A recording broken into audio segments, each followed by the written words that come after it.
Thank you for watching. Our next speaker is someone truly extraordinary, Miss Leah Choy. Leah has faced extraordinary challenges from a young age. When her sister, Adele, was diagnosed with cerebral palsy, Leah began baking at the age of 4.5 to raise funds for her sister's treatment, turning what could have been a devastating situation into a mission of love and resilience. Despite the setbacks of Adele's health and the challenges posed by the pandemic, Leah persevered, and today, at just 15 years old, she runs her own baking company and recently opened a Nyonya restaurant. Leah's story is a powerful testament to how adversity can lead to incredible growth and triumph when met with determination and love. Please welcome the pin-sized powerhouse, Miss Leah Choy.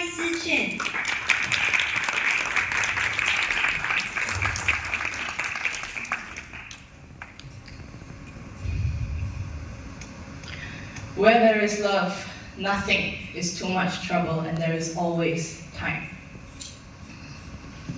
Hello everyone, my name is Leah Choy, and this is my story.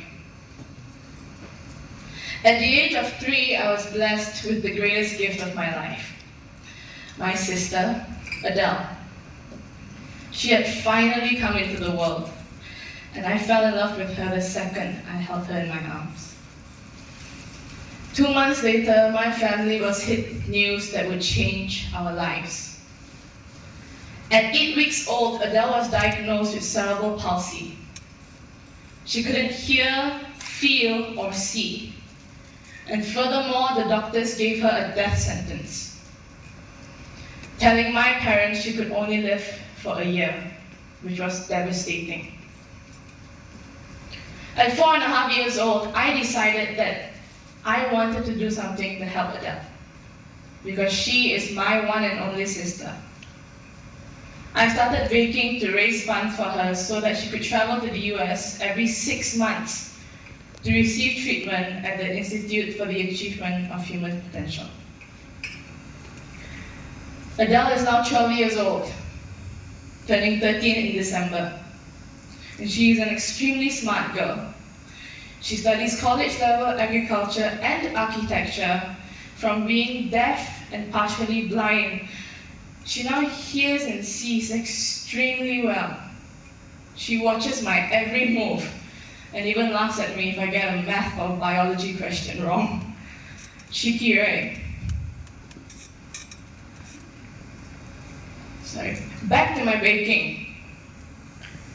I had absolutely no idea how to bake. Neither did my parents, actually. But I was a determined kid. I wanted to do everything I could so I could learn how to bake. So I watched countless YouTube videos, and I watched Cake Boss every Wednesday. There's not much you can learn online, but I tried my best. We then tried to bake some cakes from recipes we found on Google. And we baked cakes that didn't even look like cakes to begin with. And I'm pretty sure I used salt and sugar once, maybe twice. We then got a good recipe that we practiced and tweaked over and over again. We sold a couple dozen to friends and family who wanted to support my little venture. We sold more and more cupcakes and other baked goods, and eventually that little business became much more. In 2015, the youngest recipient of the Tuanku Bainun Young Changemakers Award, I was being approached by large corporate companies such as Food Aid Foundation, Wasco, Sprouts, Baker Hughes, Kidzania, and many more. They wanted to share my story with the world, so I could help Adele more. I conducted classes to kids and adults, and at the age of 7, I conducted a class to over 1,500 high schoolers in Jakarta. Then, in 2016, I was asked to write my very own cookbook. That book took 2 years. From taking pictures, writing, curating recipes, and designs. At 9 years old, I launched my book in Jakarta, Malaysia, and Brunei. That book is now available in all the national libraries of Malaysia. I met Buddy Velastro and I was featured in an episode of Cake Boss, the show I grew up learning how to bake from. Not long after, I was approached by RHB. My story was used in their Chinese New Year's commercial. That video has since gained 8 million views worldwide, winning 7 major awards consisting of being the best in Malaysia, the best in Asia, and the best in the world at the 35th MEA Golden Globe Awards. But at the top of every hill, there's a slope that goes down. In August of 2018, Adele had her very first epileptic episode. The sight of her entire body shaking and her eyes rolling to the back of her head and her lips turning purple from the lack of oxygen scared me.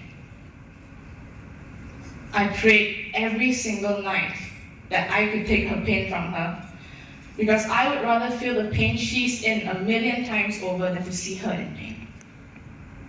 Then, in 2021, Adele nearly died. She had pneumonia and a brain stroke. And at that time, my family and I really thought we were going to lose her. She had to stay in the hospital for over a week with my dad. My mom and I would go visit her. And when we had to say goodbye when visitation hours were over, I would say, "Bye-bye, Adele. I love you." I made sure that the last thing I said to her that day was, "I love you," because I wasn't sure if she would be alive the next day. This all happened during lockdown. We were hit with COVID, and I couldn't sell any of my baked goods because going up for deliveries would risk me getting COVID. And I had terrible COVID anxiety. Not because I was afraid of getting COVID, but because I was afraid that if I had COVID, I would pass it to Adele. And if Adele had COVID, she would die. If Adele died because of me, I wouldn't survive.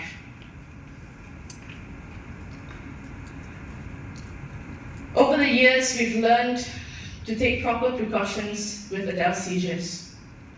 Seizures can be caused by just about anything, but for Adele, it's certain foods, alcohol, and even perfumes. So whenever we go out, we have to make sure we bring her rescue kit with us. If we go out for dinner, or even now, she has a rescue kit so that if she does get a seizure, we are able to save her. Growing up, I've always put Adele before myself. Our parents have always taught us to love unconditionally, and that's how we were loved. To put others before ourselves. And I think that's how love should be. Unconditional. But with that unconditional love comes pain. And with pain comes all the suffering. But it is such a rewarding thing to love and to be loved. Adele constantly prepares us for her death, saying, "I will die before the rest of you, so don't be sad. We will be reunited eventually." Pretty deep for a 12-year-old. What I'm trying to convey here is adversities can control you. Adversities can make you unsure of your next step in life. Adversities can slow you down. But no matter what adversities you face, you are in control of how you survive, how you take action, how you thrive. For example, I started baking at the age of 4. I started doing shows and interviews at 5. I was surrounded by adults for the majority of my childhood. I didn't have friends my age. I grew up too fast. I didn't have a normal childhood. But I never for a second regretted it. Because I did it, and I started working at such an early age because of my love for Adele, which is why I started in the first place. I'm now 15 years old, and I've been running my business for the past 11 years of my life. Just 2 months ago, I opened my restaurant, Terima Kasih. After all the adversities I faced, all the achievements, rewards, awards, interviews, shows, talks, workshops, and everything that I've done, I've realized that with all good things that comes in life, it comes with its fair share of adversities. But instead of letting my adversities define me, I use them as lessons to teach me things I wouldn't have learned otherwise.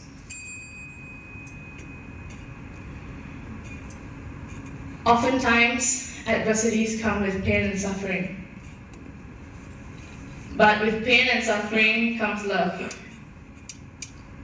And where there is love, nothing is too much trouble, and there is always time. I will now leave you with a video. Thank you.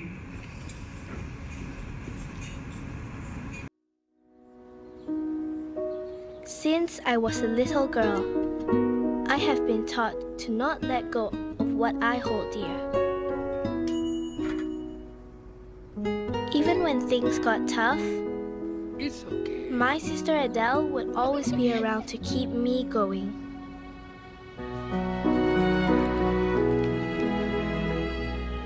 Adele used to go to faraway places for her treatment. Good night, Adele. I love you.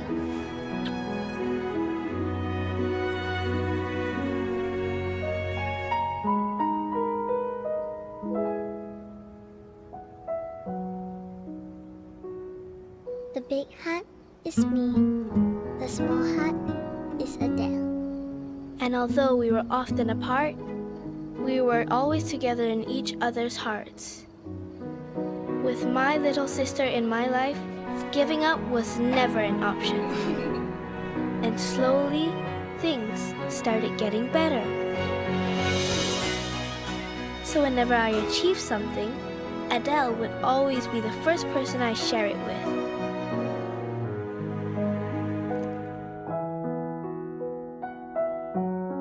Because it was her who made me the person I am today.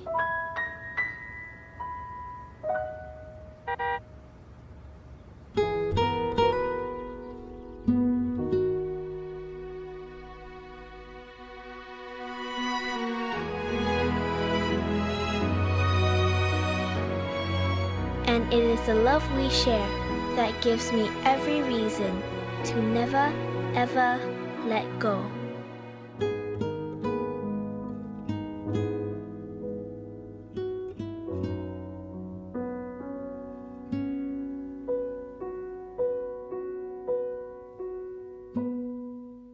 Thank you to Ms. Leah. And now we would like to invite Dr. Simon to give out the token of appreciation to Ms. Leah.